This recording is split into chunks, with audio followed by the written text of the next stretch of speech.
your gaming hours weren't wasted. And I know that sounds like hope, but hear me out. Because somewhere in those hours, you built real skill that transferred to a real gun on a real range. Most shooters take years to build what you might already have. You just don't know it yet. And by the end of this video, you probably will. Before I ever bought a gun, before I knew what USPSA was, before I ever held a Glock, I had a crosshair. And I was really fucking good with it. Ridiculous! 5 kills, 5 seconds! Oh my goodness, how did he do this? How is he gonna do it again? And well, that's what happened. Oh, and another one! Oh, and a third! Charges in, doesn't check. Oh, what? Oh my god! Inhuman reactions! Finally! I spent most of my teens and early 20s clicking on heads. I have 10,000 hours in CS, not... Yeah, I played a lot in college. I mean 10,000. I was on multiple T3 teams in CS. No! And also multiple T3 teams in Rainbow Six. Hey! And before you ask, no earnings. The price was carpal tunnel and a sleep schedule my doctor described as concerning. But I'll be honest, after getting a real big boy job, I quietly convinced myself all of those hours were wasted. And if you've gamed as hard as I have, I think you know that feeling. Because at some point, who cares if you hit global or level 10? But then I bought my first pistol, and it took about a month for that feeling to start unwinding. Now, before we go further, I want to get one thing out the way. Not every game is going to do this. I'm not going to be the guy that sit here and tell you that games like Clash Royale is going to make you a better shooter. Because it won't. And the only thing it taught me is that I should probably touch more grass. The transfer comes from one specific kind of gaming. Ultra competitive shooters.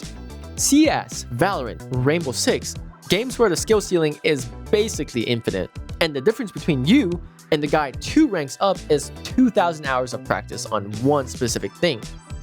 People like that train at levels like athletes. If your hours are in something where people actually grind, you've been building the thing that you don't even know you have. So let me explain that. When I bought my first pistol, and let me be clear, I was bad. Like, trigger pull was bad, grip was wrong.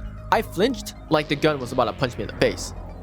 The actual mechanical stuff, I had zero skill. So if you show up at the range thinking your KD is gonna make you a better shooter, you should probably watch some old Lucas Bakken T-Rex arm videos first, because there's no gamer shortcut on that part. But here's the thing, moving from one target to the next just felt like flicks. It's different muscles, but the same brain. Snapping your eyes to a thing that I've been doing since the 2010s, and the gun was just a heavier mouse, and your eyes were already trained. But then, here's the other thing that nobody told me about. People talk about dry fire like it's a brutal discipline. 2 hours a day. Most shooters can't sit through 20 minutes of it.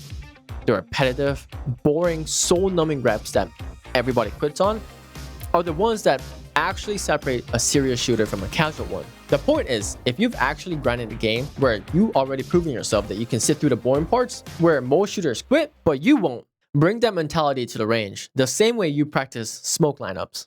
But the thing I really wasn't expecting, the thing that genuinely caught me off guard was what gaming taught me about losing. In CS, you lose constantly. You get clipped by someone faster, you get outplayed by some 16-year-old in Russia that somehow still pre-aimed your exact angle. He's hacking. And every single time, you keep playing. And I had this kind of weird moment of realization that the most useful thing I'd taken from 10,000 hours of gaming wasn't the aim. It was the ability to fail and learn to manage the stress of all of it.